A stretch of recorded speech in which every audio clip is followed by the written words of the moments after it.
STEM Nola is my favorite place Why is STEM Nola your favorite place? because I get to do activities.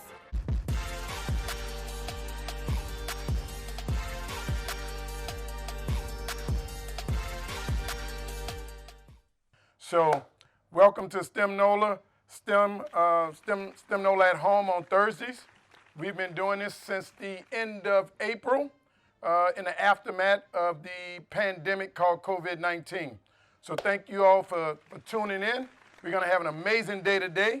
We have a volunteer from Boeing, a real rocket scientist, and we're going to shoot some rockets and build rockets and teach you about Newton's laws and thrust and things like that. So parents, I want to say thank you. Thank you for tuning in your scholars. We do this because 7 years ago we founded STEM Nola with the sole purpose of exposing, inspiring, engaging communities in hands-on science, technology, engineering, and mathematics. In the last 7 years, we've engaged over 50,000 students. It's more like 60,000 now. I just haven't updated the number. And over 12,000 families and over 1,500 college students and STEM professionals. One thing that we're very proud to say that we've put over $1 million in the hands of college students as interns who work with us not only to build kits, but deliver programming to scholars like your students. Today we're going to have Lamaya Hall, who just came off a medical school interview. We're very proud of her, but she's going to be the one delivering the lesson today. She's been with us for like 4 years, so it's amazing to see young people like your students grow up to be the college students, then grow up to be the professionals to volunteer like our friend Martin from Boeing today. Parents, we also do this because in the 21st century, our children are only going to have one or three options. Either they're going to take something, break something, and or make something. If we don't give them the skills and education to make something, like make a living, make a life, more importantly, make a difference, that only leave them with the two options that we see on the news every night, and we don't want that for anybody. Either we're training ourselves from the neck up or from the neck down. And if you're training yourself from the neck down, your competition in the future is the automatic machine. Like this machine I have in front of me. This is Alpha. Alpha is a humanoid. And a humanoid is a robot that try to act like a human. Now, as you can see, Alpha can do push-ups. Alpha can do one-arm push-ups to show off. Alpha can actually get back up. Anything you can do physically, we're now capable of making machines do it, even dance.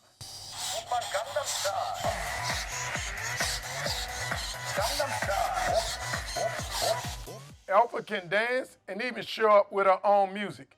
If you're training yourself only from the neck down, thinking you're going to have a possibility in the future to compete against other humans physically, this is your competition and you cannot win. The automatic machine is the slave of the 21st century. And the robot works 24 hours a day, 7 days a week, 365 days a year. This robot doesn't care about Mardi Gras, doesn't care about whether or not the Saints win, who that. We crushed the Tampa Bay Buccaneers, open a can or whip their butt on them. But the robot doesn't care about that, nor gumbo. The robot doesn't get sick, doesn't take weekends off, don't take Christmas off. The robot works, and that's why you cannot win. As a matter of fact, during COVID right now, companies requesting automatic machines have gone through the roof because companies are saying never again will we be pushed aside or shut down because of something like a pandemic, because we can program robots to do the work that a lot of humans are doing. That is the wave of the future, and that's what we have to prepare for. And scholars and parents, that's why we have to train ourselves from the neck up. The only way we control a robot is developing our mind, developing our hearts so that we can feel, so that we can control the robots, and the robots do not control us. That's why we're here. That's why we study science, technology, engineering, and mathematics. And that's why STEM Nola bring you a breadth and depth and variety of STEM activities so you can find yourself in the things that we are doing. And I hope that you all are enjoying it. So thank you. Now, thank you all to all of the students that sent in pictures from last week. And again, scholars, we'd like to see what you all are doing. Send your pictures to webinar@stemnola.com. I want to say thank you to Kayla Taylor from Port Sulphur, Louisiana, Thank you for sending in a picture. That is beautiful. That's beautiful DNA that you created right there. To our friend, Javen Moore in Kernersville, North Carolina. I'm going to have a surprise for you when this COVID thing is over. We're going to do some stuff in North Carolina. Thank you, Mr. Moore. To Jacob Blackwell in Slidell, Louisiana. Thank you. And to Jayceon from Solus, really in Jefferson Parish. Jayceon, I live right around the corner from your school.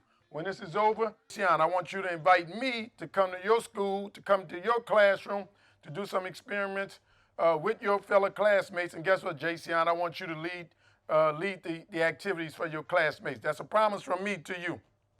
Now, next up, we're so happy. Boeing is one of our long-term, long-standing partners. Pre-COVID, we would have this big rocket day where upward of 50 Boeing employees are coming over. Here in the city of New Orleans, Boeing is partnering with Lockheed and NASA to build the most powerful rocket in the world called the Space Launch System to send us to Mars. And we have our presenter today, Martin Lundberg, to talk to you about rockets. So first of all, I want to say thank you guys for having me. Thank you to STEM Nola. What you guys are doing is great. And I got to say thank you to the kids out there that are watching this, sending in the examples, participating. I looked at some of that stuff earlier today, and I got to tell you, kids, I am impressed. Some of the stuff with the DNA and the chemical bonds, it's even above my head. And something I want to tell you to back up with Dr. Mackey is he is 100% right. The most important thing you have is neck up. It's your brain. Business everywhere, not just rockets, but business everywhere. We're moving in a direction that's about making things faster, more efficient, quicker, smarter, and automation. Going to robots. They don't mess up. They don't care about jambalaya. They don't care. They don't have bad days. So keep doing what you guys are doing. Tell your friends to get involved. Even your friends that think that maybe they're not smart enough for the math, or it's hard, or the DNA wasn't interesting. Bring them to a day we do rockets. But just stay engaged and stay in school. And even when you think it's too tough, there's always somebody that's going to be there to help you. Never give up. Tell you a little bit about myself. My name is Martin Lundberg. I'm with Boeing. I'm from Seattle, Washington. I moved down here this summer. Went to school in Oregon. I'm a mechanical engineer. I work on the rocket as a manufacturing engineer in the engine section. And today what I thought I'd talk about a little bit with you guys, I know it's going to sound boring, but I'm going to try and make it fun for you. History of rockets, because there's a lot of really cool stuff that people don't know. So to start talking about that, the history of rockets started before they were even rockets. Shortly after World War II, people were available to work everywhere, including scientists, really, really smart people. And our country here, the best country there is, hired a whole lot of them, and they started building missiles. You wouldn't think that that ties into rockets, but the first rockets were actually missiles. In 1955, so the mid-50s, the United States said, hey, let's see if we can make a satellite and get that up into space. Unfortunately, the Russians beat us to it. It was Sputnik. All it did, it just made a beep that we could hear on Earth, and it orbited. That's all it did, nothing fancy. Then the US was able to finally follow that up, and we put up our own satellite.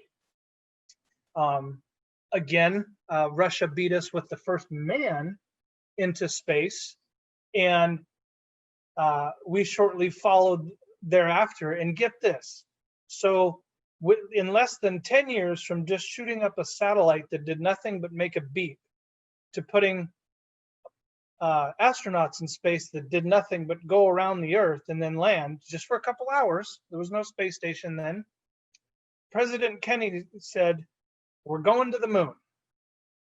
Big, big, big endeavor, big investment, a lot of manpower. It was a huge thing, huge, huge, huge thing. So we had to gear up for that. Lots of missions, lots of programs, lots of rockets. In 1962 was when we put the first man in space. That was John Glenn on a Mercury Atlas rocket, which those first rockets were still basically just big missiles. Took the bomb off the top and put in a capsule for a man. That's what those were back then. Let's see, in 1961 or so, the early 60s, we had a program called Gemini, which was developed to put people in space in orbit, but to practice maneuvers, things like docking two capsules together, rotating, kind of flying around in space a little bit. Then we get to some cool stuff and some stuff that means a lot to us down here in New Orleans. We get to the Apollo program, which was late 60s, early 70s. The Apollo program went up on the Saturn V rocket, which I'm sure everybody's familiar with. The black and white checkered rocket, Apollo 13. What's really cool about that rocket is that was made right here in y'all's backyard down in Michoud. A lot of people don't know that. A lot of people out there don't even know we have NASA here. But that rocket was homegrown. It was built here. The Apollo, and so here's kind of a funny fact. We all see every couple months Samsung or Apple wants us to go out and buy a new phone because this one is so much better than the last one, right? Now look the same, kind of do the same thing.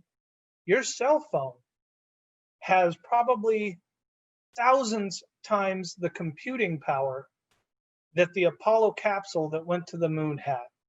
Probably your scientific calculator, for those of you that are, in 6th, 7th, and 8th grade and are using one of those scientific calculators, has more power than the computers in the Apollo rockets, but yet they were able to go to the moon. Another cool thing about the Saturn V rockets that came from here in New Orleans is the fact that the rocket engines, the F1, that's what that engine was called. There were 5 of them. And as Doc said, the SLS we're making now is overall the most powerful rocket ever. Those F1 engines back in the Apollo missions on the Saturn V were then and still are the single most powerful engine that has ever been made. So I know everybody likes numbers and money and things that we can relate to, right?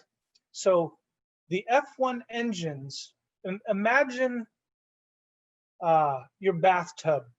It holds 40 gallons. The average swimming pool is 7,000, 8,000, 9,000 gallons. When the Saturn V took off, it was burning just over 3,300 gallons of fuel every second. Just think about that for a second. How much fuel that is to move through pipes and plumbing and motors every second. That is about 210 cars, tanks of gas every second.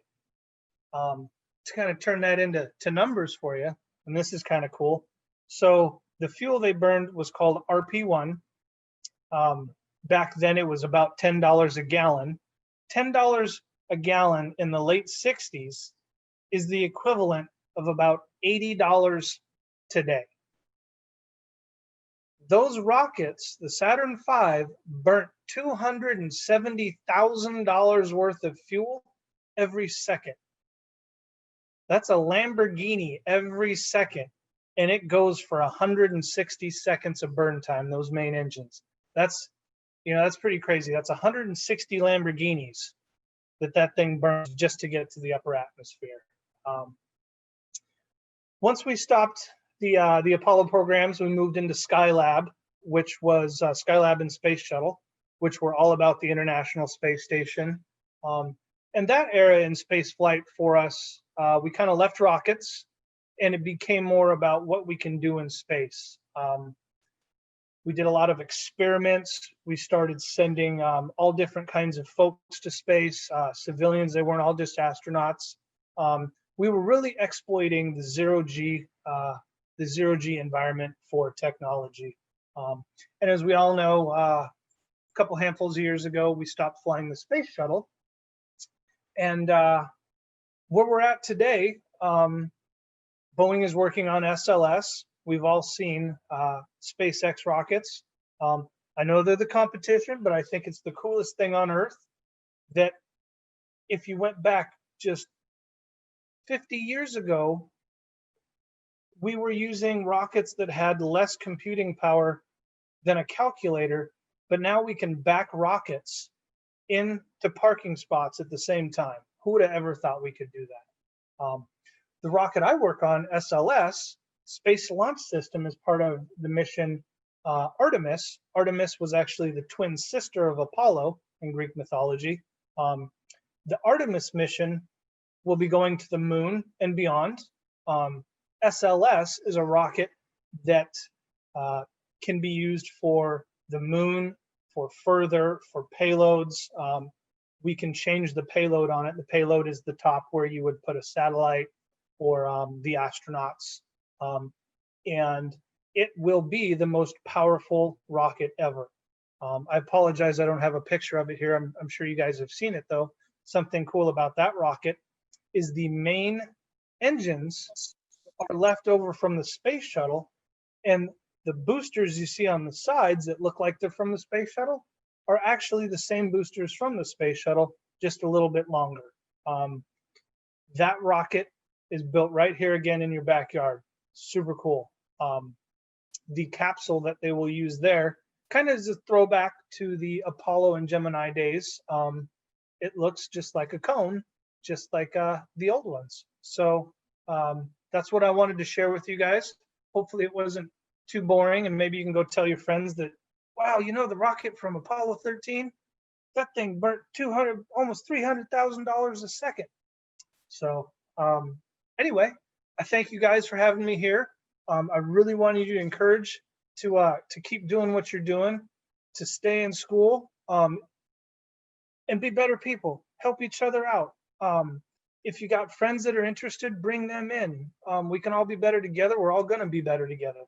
We're all going to get through this COVID stuff. I look forward to when it's over so I can come down in person and see some of your projects and see what you guys are doing. Help out, have fun with you, launch some rockets.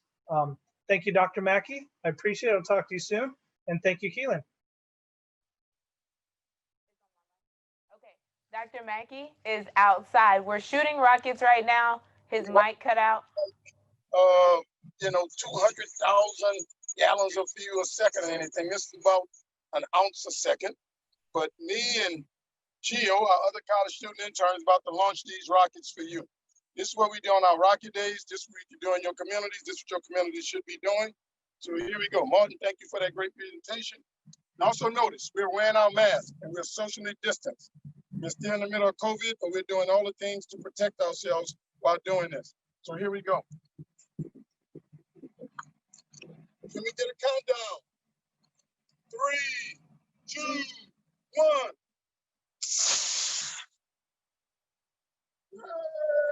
Woo!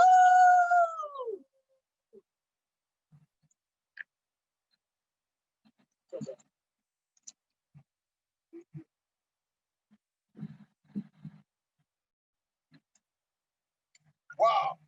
And just like that, that's the same way NASA shoot rockets. The beautiful thing about it is this: everything that Martin described is really in these smaller rockets. It's simple, but it still gives you the basic phenomenon.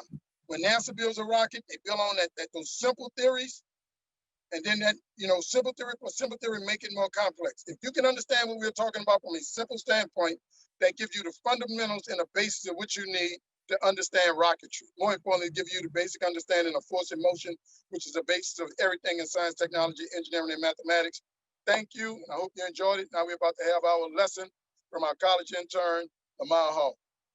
Thank you, Dr. Mackey. We love shooting rockets. I wish you guys could see it in person because it's really cool. And actually, in person, we let you guys shoot them. So before we begin today, let's look at our agenda. The first thing we're going to do is we're going to look over some vocab terms. Then we're going to look over our objectives for the day.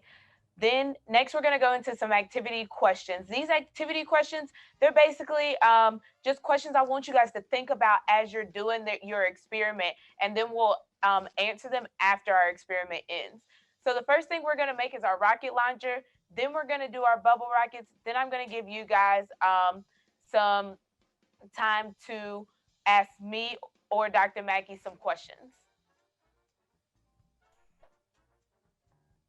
So let's start with our first vocab word.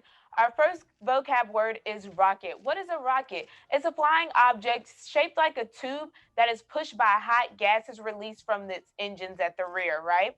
So when those gases release, it causes a upward force called thrust.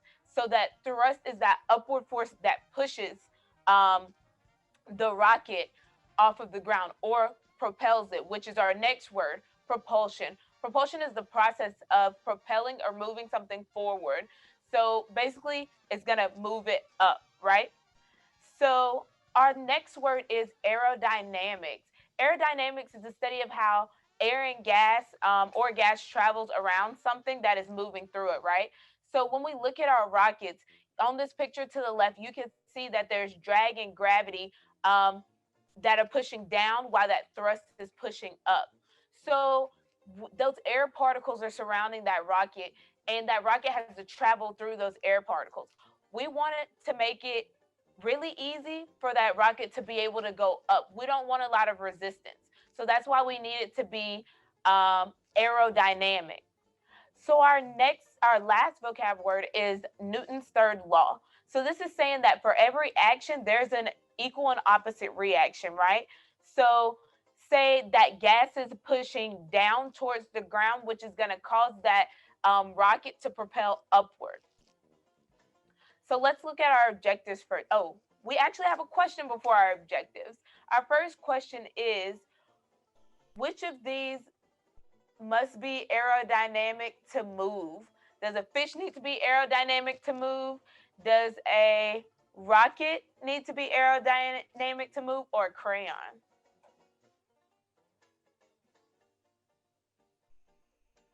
I'm going to give you guys a couple seconds to answer this question. These questions are going to pop up periodically through our live session just to make sure you guys are paying attention.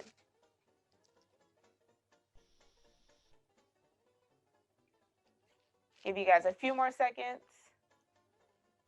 Yes, that is correct. A plane or a rocket needs to be aerodynamic. So let's go over our objectives for today. So our objectives, basically, we want you guys to understand the definitions of rocket propulsion, aerodynamics, and Newton's law, and be able to apply them to our experiment today. So we want you guys to be able to perform the experiment to create your own rocket launcher and your own bubble rocket. So our next question is, what are we building today? Are we building a windmill? Are we building slime? Or are we building rockets? I hope we're building slime. Hope they have a surprise for me today. Go on ahead and put in your answers into the poll.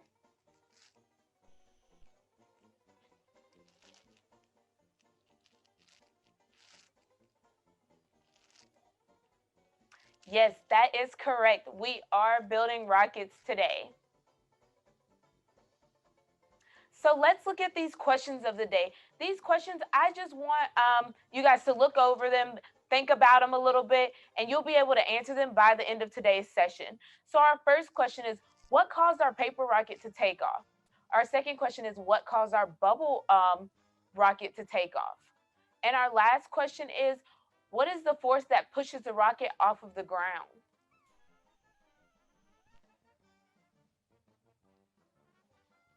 So let's start with our rocket launcher first.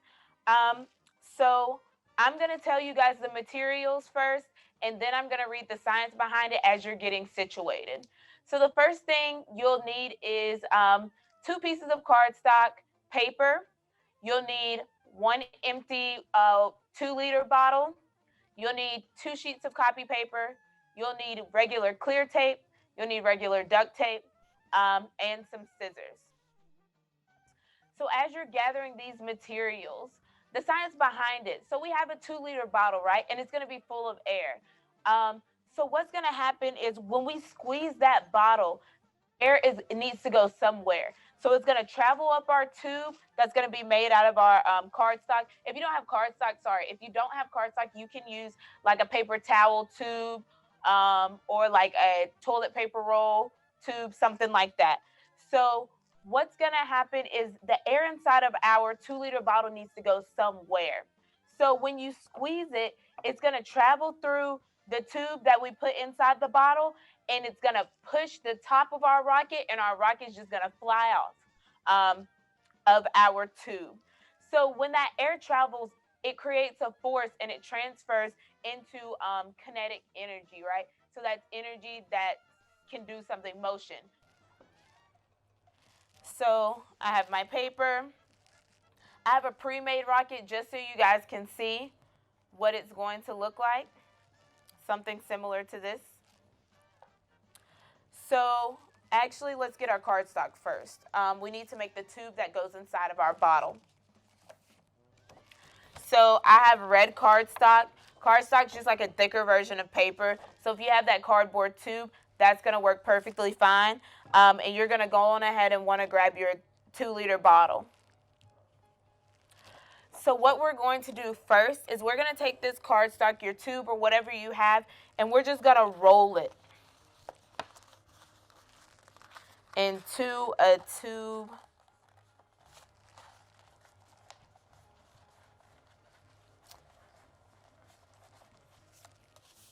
And we want the tube to be small enough to fit in the hole of our 2-liter bottle. So you may have to unroll it and re-roll it if it's too big. You kind of want to make it smaller than the hole so it can at least get in the hole, and then it'll expand on its own. So I had to re-roll mine actually a couple of times because I didn't roll it tight enough the first time. And it's okay to make those mistakes because that's what STEM is about. So now my tube fits in my bottle. It's standing up in there, nice. So what I'm actually going to do is I'm going to put a small piece of tape to hold it together because I don't want to lose the shape of my tube. But I need my tube to come out so I can roll my rocket on top of it. So I'm going to leave it like this. And I'm going to just take a small piece of clear tape just to hold it. I'm going to take this and just put a small piece of tape as close to the opening of the bottle as possible.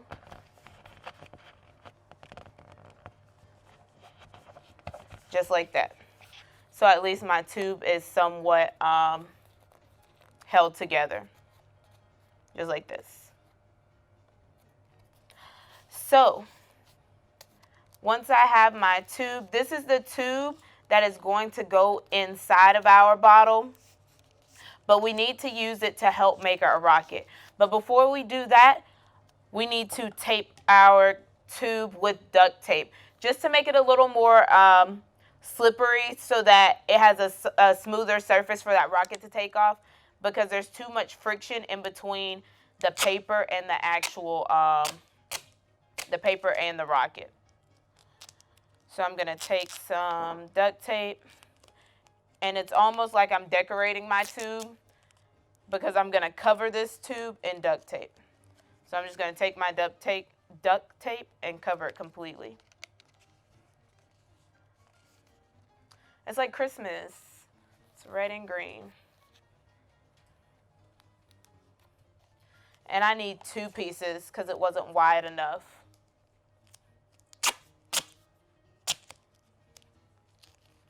Take another piece. We're going to lay it over.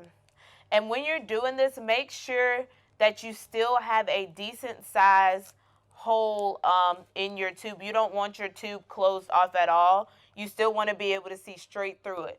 Like if I was to hold it up in my eye, I could see exactly what's in front of me.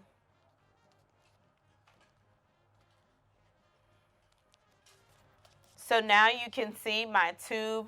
It's completely covered in duct tape. Just like this.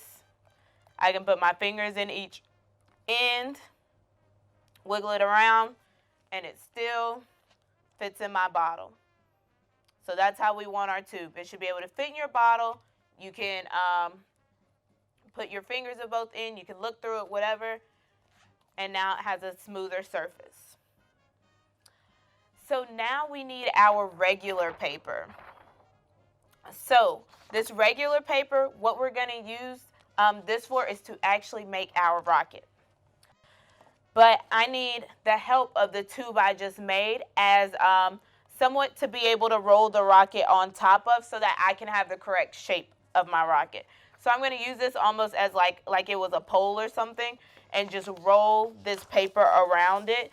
Not extremely tight, but not way too loose, just so that when you're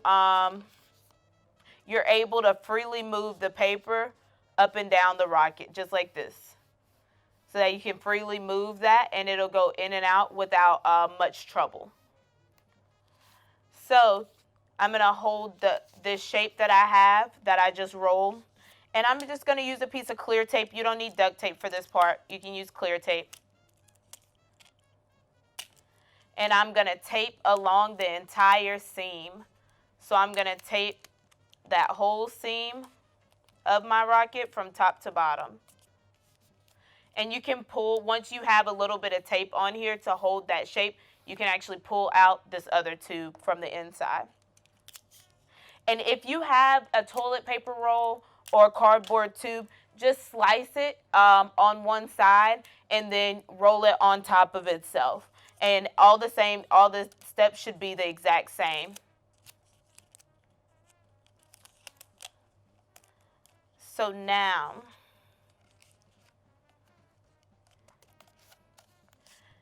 I have the base of my rocket, and all I did was roll the piece of paper on top of that tube that goes inside of my bottle covered with duct tape. All I did was take it and I just rolled it like this, made sure it wasn't extremely tight, just so that it can freely move in and out, and just taped it together. That's all I did. All right.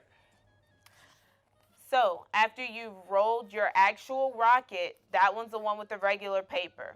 You're going to take this rocket and you're just going to pinch the top like this and fold it over. Almost to make like a little lip. Fold it over just like that, if you can see. Just like this. And what we're going to do with this little lip part here is we're going to tape it. Just with regular tape, we're going to tape it down, and we're going to make sure we really tape it well. Tape it all the way across.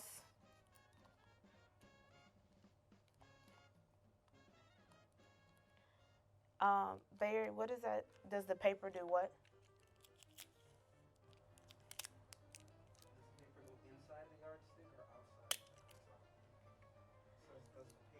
It goes on the outside. You're rolling it. So this is your cardstock tube or your toilet paper cardboard tube. This one that you covered with the duct tape. The paper is going to go outside of it. You're going to roll it on top. You're going to roll it on top of it. Make sure it's a little loose to where you could still pull out that tube, because that's what you're trying to do, is pull the tube out. So you're going to roll that paper on there. You're going to apply tape along this seam and then take the tube out.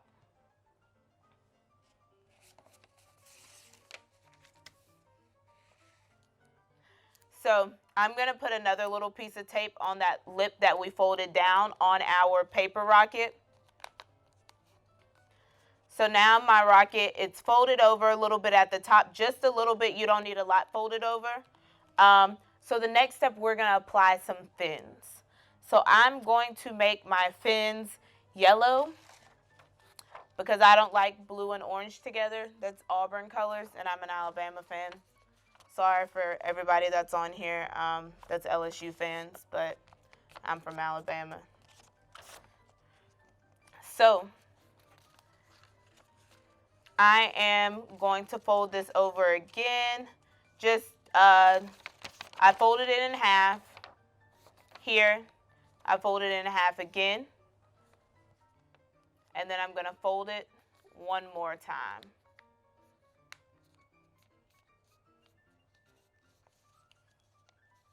So now I have a smaller rectangle. I folded it 3 times. I'll do it one more time.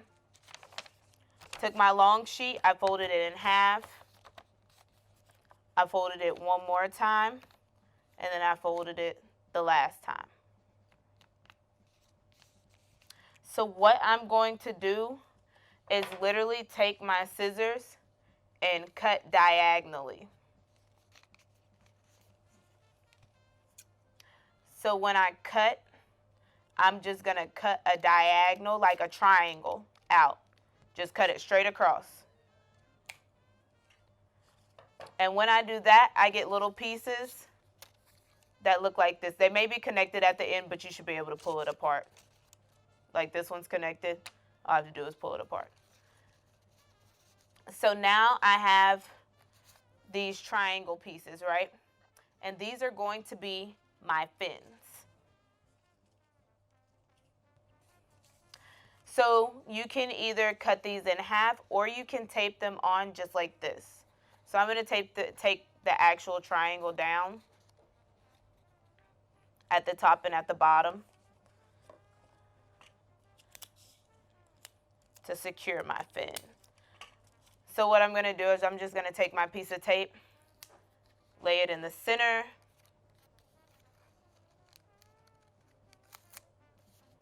of the fin,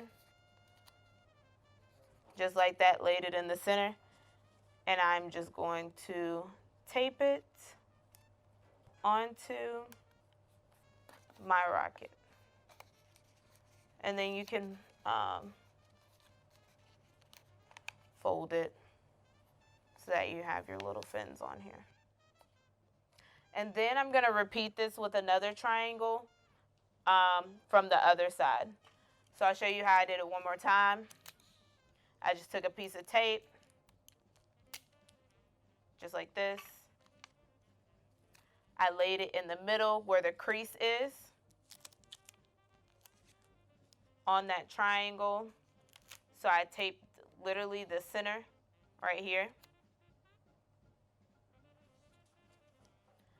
And then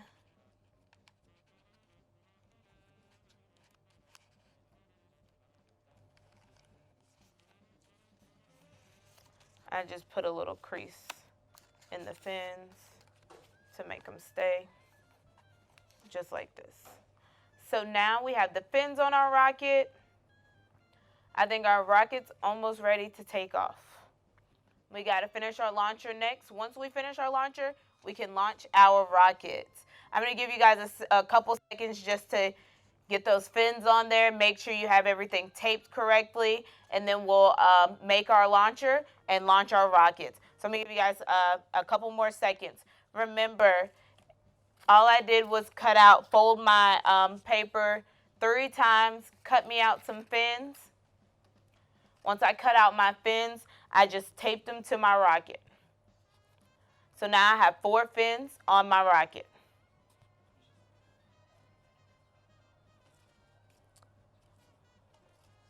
We took the tube that we previously rolled when we rolled our template, and we used that to roll our rocket earlier. So we took our tube and we rolled our rocket with that earlier. All right. So now we need our 2-liter bottle and that very first tube we made out of our cardboard tube, or whatever that was that you had. And we're going to put it back into our bottle. You see that all I do is barely put it in there, and my tube, it sits in there very snug. It doesn't slip all the way through. That's exactly what we want. What does it say? When we close the top of the paper, do we tape it to close it? Yes. So the top of my rocket, if you can see, it is taped down. I made sure that I taped it all around, made sure I taped it front and back like that, just to make sure no air can escape. So we're going to make sure that we're trying to tape it to where no air can escape it. So we have to tape the seam where the paper touches the other paper. Where the paper touches itself, where it stops. We need to tape that seam really well, and we need to tape our lip really well.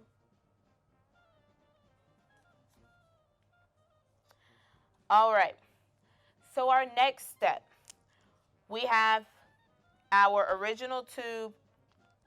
In our original tube that's covered in duct tape, we have it inside of our bottle. Next, what we are going to do is we're going to actually tape that tube to the top of our 2-liter bottle. So I'm just going to go on ahead and pull off some tape. And I'm going to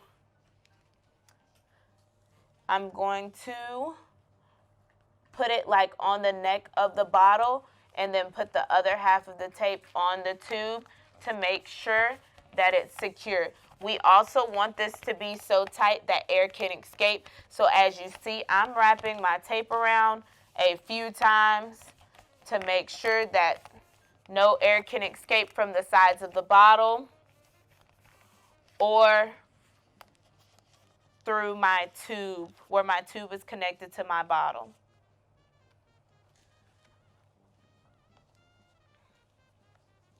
So now our rocket launcher is ready to go. We may have to take an additional step to cut our rocket launcher down depending on how much force we apply. If you don't apply much force, you may have to shorten your tube because then your rocket won't shoot off. So what we're going to do is we're going to take our rocket, make sure that your rocket in the center, that it's all the paper is like to the side. There's no paper kind of in the middle of it. You want that hole to be as wide as possible. And then you're going to take that and you're just going to slide it on top of that other tube. Do not slide it all the way down. Don't do that because that's going to be harder for it to come off. Put it maybe like 3 inches on, just like at the top of your tube, just like this. So to make our rocket work, it's easier if you put it under your arms. You can squeeze it too, that'll work.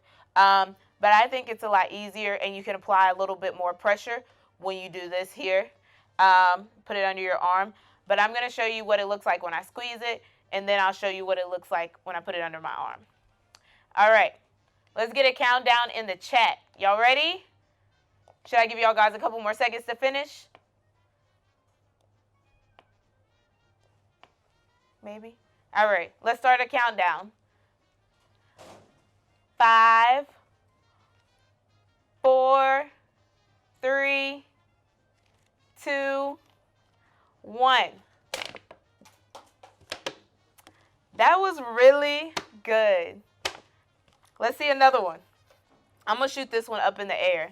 This one may be a little loose. This one goes on this bottle. So as you can see, this tube is a little shorter, which is completely fine. If you have a long tube, short tube, it doesn't matter. They'll both work. So when I put this one on here and I squeeze, I'm going to shoot this one up. We have, what does it say, liftoff. All right. So now sorry, that's probably really loud. That is our rocket launcher. Let's go into our bubble rockets. So for our bubble rockets, what we are going to need, we're going to get some regular paper, just computer paper, a small container with a lid. I have film canisters. I have other little small containers. If you have Play-Doh, you can use like a Play-Doh container, something small like that. We need some tape. We need some scissors. We need some fizzing anti-acid tablet. That's nothing but Alka-Seltzer. You also need paper towels because this can get a little messy, which is why we saved it for last. You'll need some water and possibly some eye protection, or either just step back and watch what happens. So as you're gathering these materials, let's talk about the science behind it. So when this anti-acid tablet, which is our Alka-Seltzer, is added to the water, they react and create bubbles, right? So this Antacid tablet is made from stuff like aspirin, citric acid, and sodium bicarbonate. Sodium bicarbonate is baking soda. So when the sodium bicarbonate dissolves in the water, it reacts with the hydrogens from the citric acid. So basically, the baking soda and the hydrogens from the baking soda and the citric acid react, and it forms a gas called carbon dioxide, which is what we breathe out, right? So this carbon dioxide is a form of a gas. So it forms these bubbles, and when these bubbles form inside and this gas builds up on the inside because this tablet is breaking down, it builds pressure inside of our canister. So then all of a sudden, our canister is filled with too much pressure, the top can't handle the pressure, and guess what? It pops off, and it causes our rocket to take off. So let's see how all of this is done. So I have a film canister. These are actually, we used to, literally there were cameras and you would put the little film from your camera in here. You guys don't know anything about those cameras because you can hardly find them now. And I also have this container. This one will work as well. This is very similar to like a Play-Doh container, something like that. So, and I have my Alka-Seltzer tablets, my antacid tablets, and some goggles, and like a bowl. If you have, please get like a bowl or a plate or a pan or something. You don't want to do this bare on the table when we actually do the reaction. So our first step is we're going to design a little rocket around our tube. So all you need is just like a sheet of paper. I'm just going to cut out a small square that's going to wrap around my canister. So I'm just going to measure how much paper I need to wrap around the whole canister. And then we're going to add some fins. And then we're going to take off with our rocket. So I'm just going to take my scissors. I measured about how much I need. And I'm just going to cut a little bit of my paper out. And I'm going to save the other. Actually, if you have fins left over from your rocket, you can use those fins to put on here as well, which is what I'm going to do. So I have a small piece of paper, just a small rectangle, and all I'm going to do is just wrap it around my canister and tape it. So I'm going to wrap it as tight as I can and just use some clear tape and tape it down.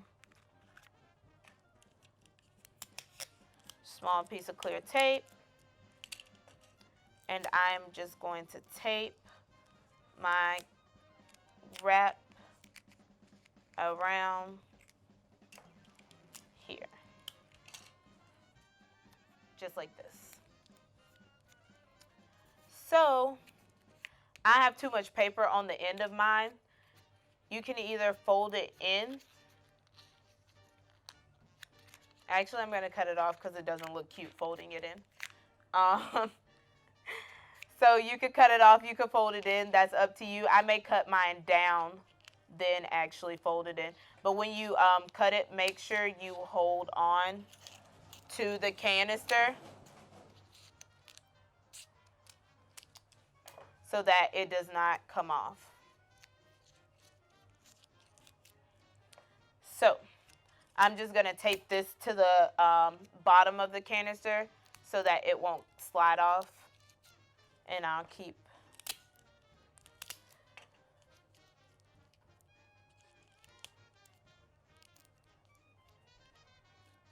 just like this. So I just taped it to the bottom here. And I have it taped all the way around my canister, just like this. This is just decoration. If you don't have these materials, that's completely fine. It's just to add a little bit of decoration.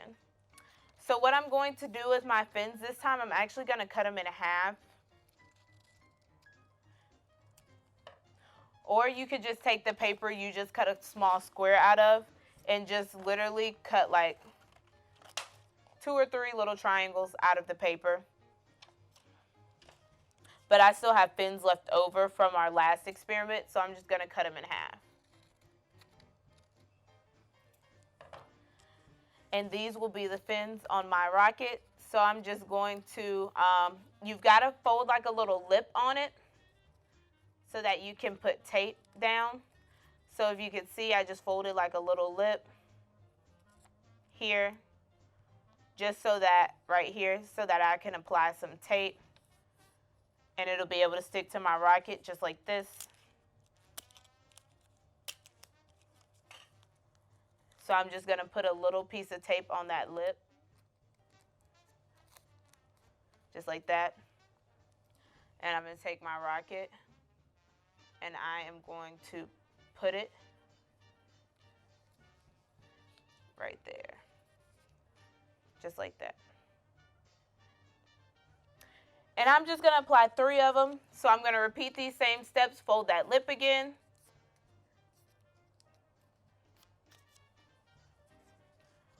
Fold the other one. And then I'm going to tape them down.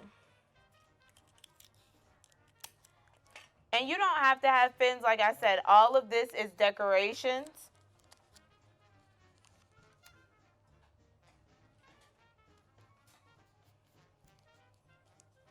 And my last fin.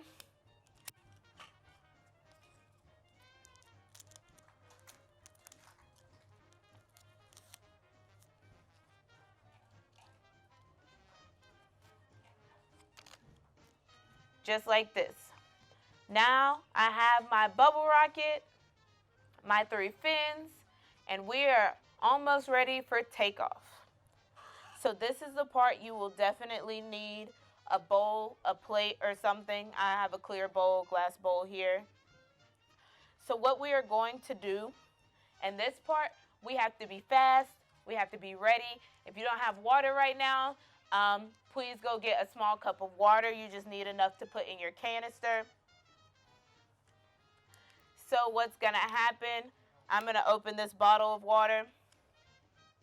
I'm going to open my tablets.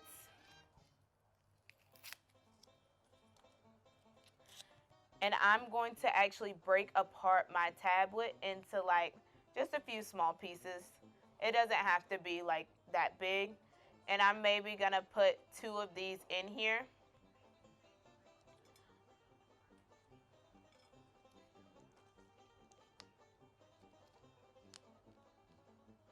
So I need to pop off the cap to my film canisters.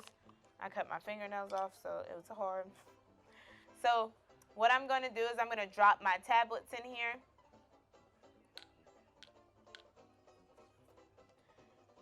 And this is the part I'm going to explain to y'all. Then I'm going to do it very quickly because I have to put the cap on and put it down fast. So I want you guys to be able to see fast enough for us to do it. So I broke down my tablet smaller. I broke it down smaller. I'm going to add water. I'm going to put the cap on, and I'm going to put it face down with the cap pointed toward, like with the cap on my plate, my bowl, whatever I have, right? So I'm going to pour my water. It's already bubbling. I'm going to put the cap on. I don't know. I'm going to step to the side. Maybe I should wear my safety goggles.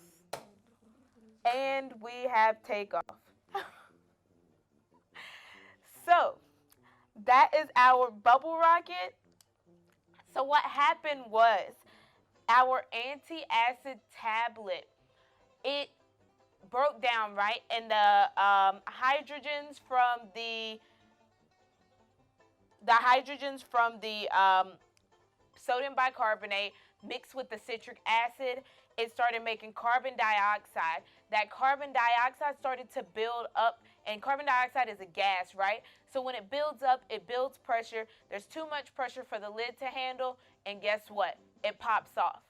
So that was our bubble rocket. I can show you guys one more time with the second film canister that I have.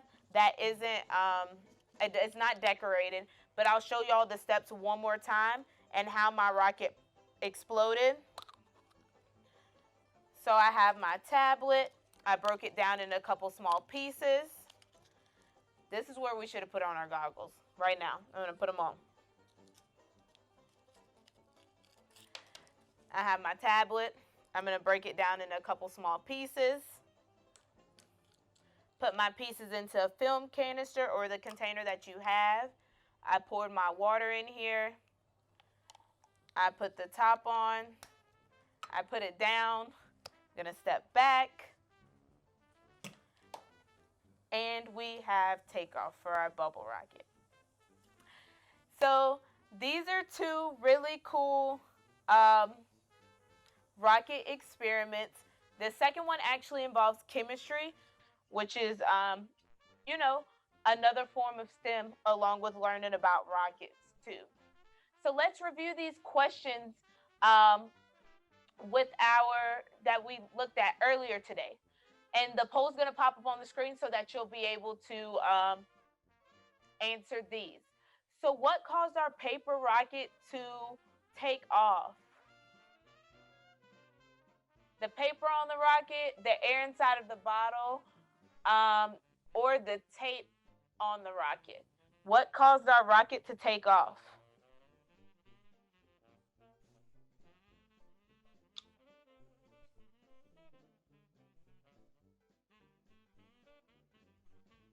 Give you guys a couple more seconds.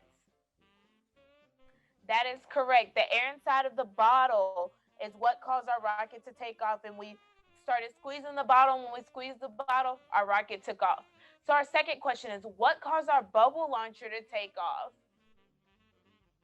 Was it the lid on the container, the water, or the pressure built up inside?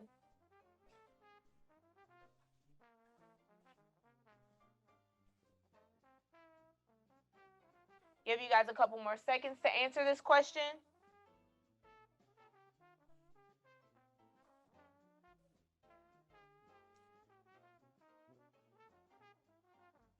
Yes, that is correct. The pressure built up inside of the container, which caused the lid to pop off. Our last question of the day. What is the force that pushes the rocket off of the ground? Is that thrust? Is that air? Is that clouds? You remember there's a force that pushes the rocket off the ground, that makes it lift into the air.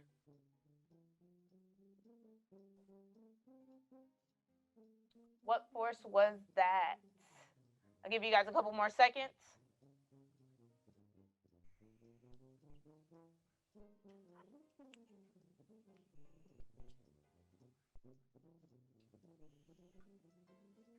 That is correct. Thrust. Remember, thrust is what causes our rocket to go up. Thrust is that force that propels our rocket into the air. Thank you guys for participating in today's live session. If you have any questions for us, please drop it down in the Q&A at the bottom right, and we'll answer those questions. I hope you all can hear me now.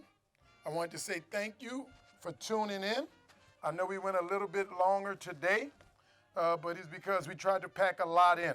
Rocket is a very complex subject, but the things that we discussed today, the things that Martin discussed today from Boeing, are the fundamentals of force, mass, and acceleration. I hope you enjoyed outside and being outside with us. I know I enjoyed it, and we look forward to going back and doing that. Let's give it up for Lamaya. Best of wishes to her and her application process for medical school. We expect the same for you all. Let's get up for Martin and Boeing. We cannot do this without our professional volunteers and from the sponsorship from our major corporate and local company sponsors. Tune in next week. I believe we're doing WIN next week. Saturday, we're having our STEM Saturday here in New Orleans where we're doing chemistry powered by Chevron. Make sure you continue to check the calendar at STEM Nola because we have a lot of things going on.